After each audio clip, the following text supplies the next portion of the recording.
രാഹുൽ മാങ്കൂട്ടത്തിനെതിരായ ലൈംഗിക പീഡന പരാതി നൽകിയ യുവതിക്കെതിരായ സൈബർ ആക്രമണത്തിൽ രാഹുൽ നേരിട്ട് ഹാജരാകണമെന്ന് കോടതി. ഫെനി നൈനാൻ നടത്തുന്ന സമൂഹ മാധ്യമങ്ങളിലെ ഇടപെടലിനു പിന്നിൽ രാഹുൽ എന്നാണ് ആരോപണം.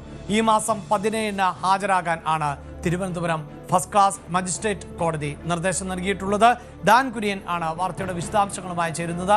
ഡാൻ, വലിയ തോതിൽ, അതായത് ഈ പരാതി വ്യാജമാണ്, പരാതിയുമായി ബന്ധപ്പെട്ട ഉള്ളടക്കത്തിൻ്റെ വിവരങ്ങളടക്കം വ്യക്തമാക്കിക്കൊണ്ടുള്ള പോസ്റ്റുകൾ ആണ് പുറത്തു വന്നുകൊണ്ടേ ഇരുന്നത്. ഇതിൽ നിന്ന് പിന്നോട്ട് പോകില്ല എന്ന തരത്തിലൊക്കെയുള്ള കമൻറ്റുകളും അന്ന് ഈ പോസ്റ്റിലൊക്കെ നമ്മൾ കണ്ടതാണ്. അപ്പോൾ ഈ ഫെനിയുടെ പോസ്റ്റുകൾക്ക് പിന്നിൽ രാഹുൽ തന്നെയാണ് എന്നാണ് ആക്ഷേപം ഉയരുന്നത്. ഈ ഒരു പശ്ചാത്തലത്തിൽ കോടതി നേരിട്ടെത്താൻ ആവശ്യപ്പെട്ടിരിക്കുന്നു രാഹുലിനോട്. എന്താണ് വിവരങ്ങൾ?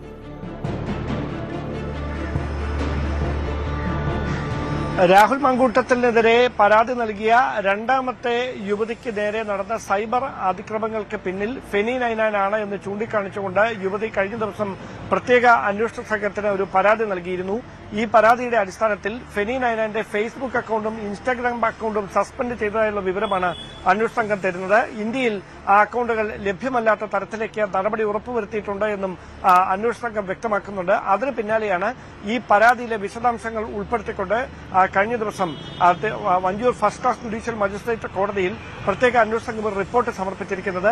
ഈ റിപ്പോർട്ടിന്റെ അടിസ്ഥാനത്തിലാണ് ഈ ഫെനി നൈനാൻ ഉൾപ്പെടെ നടത്തിക്കൊണ്ടിരിക്കുന്ന സൈബർ അധിക്ഷേപങ്ങൾക്ക് പിന്നിൽ രാഹുൽ മാങ്കൂട്ടത്തിലും ഉണ്ട് എന്ന ആക്ഷേപം ഒരു പരാമർശമായി ഈ റിപ്പോർട്ടിൽ അന്വേഷണ സംഘം ഉൾക്കൊള്ളിച്ചിരിക്കുന്നത്. അതുകൊണ്ട് തന്നെയാണ് ഇത് ജാമ്യ വ്യവസ്ഥയുടെ ലംഘനമാണ് എന്ന് ചൂണ്ടിക്കാണിക്കേണ്ട ശ്രമം പ്രോസിക്യൂഷന്റെ ഭാഗത്തുനിന്നുണ്ടാകുന്നത്. അതിൽ വിശദമായ വാദം കേൾക്കുന്നതിന് വേണ്ടിയാണ് രാഹുൽ മാങ്കൂട്ടത്തിനോട് നേരിട്ട് കോടതിയിൽ ഹാജരാകാനുള്ള നിർദ്ദേശം മജിസ്ട്രേറ്റ് നൽകിയിരിക്കുന്നത്. അങ്ങനെയെങ്കിൽ വരുന്ന 17-ാം തീയതി ഹാജരാകാനാണ് നിർദ്ദേശം നൽകിയിരിക്കുന്നത്. അന്ന് പരാതിക്കാരിക്ക് പറയാനുള്ള കാര്യങ്ങൾ അവരുടെ അഭിഭാഷകൻ കോടതിയെ ബോധിപ്പിക്കും.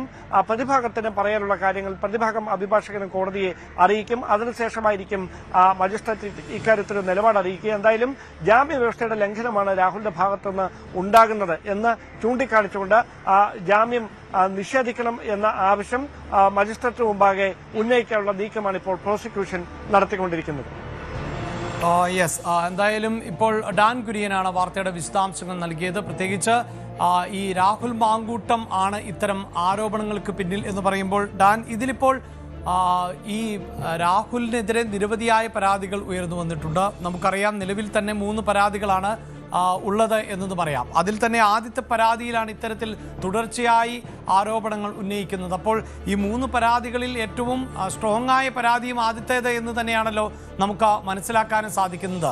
ഇതിലിപ്പോൾ നേരത്തെ അന്വേഷണ സംഘവും ഒക്കെ ഇതുമായി ബന്ധപ്പെട്ട നിലപാടുകൾ പറഞ്ഞിരുന്നു. പക്ഷേ രാഹുലിന് ജാമ്യം ലഭിച്ച സാഹചര്യവുമുണ്ട്.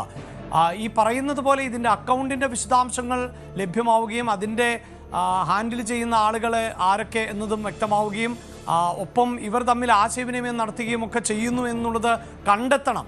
അതല്ലാതെ രാഹുലുമായി ബന്ധപ്പെട്ട ഏതെങ്കിലും തരത്തിലുള്ള നടപടികൾ മുന്നോട്ട് കൊണ്ടുപോകുക എന്നത് വിളിപ്പിച്ചു എന്നതിനപ്പുറത്ത് കോടതിക്കും സാധ്യമാകുമോ?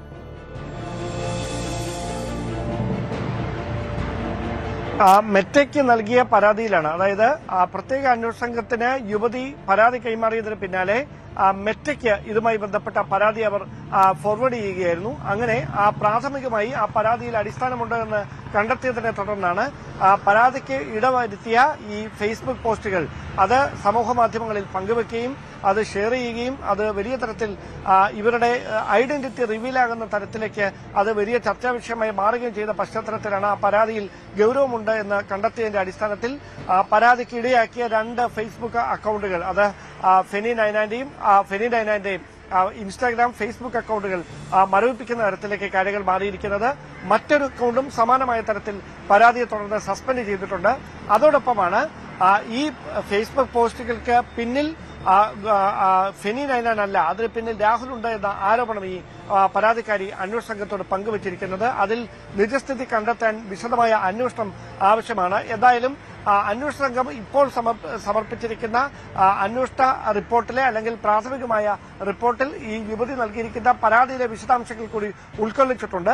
അതും മുഖവിലേക്ക് എടുത്തുകൊണ്ടാണ് 17-ാം തീയതി കോടതിയിൽ നേരിട്ട് ഹാജരാകാനുള്ള നിർദ്ദേശം രാഹുൽ മാങ്കൂട്ടത്തിന് Thiruvananthapuram first class judicial magistrate കോടതി നൽകിയിരിക്കുന്നത്. യെസ്, എന്തായാലും 17-ാം തീയതി രാഹുൽ മാങ്കൂട്ടത്തിന് കോടതിയിൽ നേരിട്ട് ഹാജരാകേണ്ട സാഹചര്യമാണ് ഇപ്പോൾ ഉള്ളത്.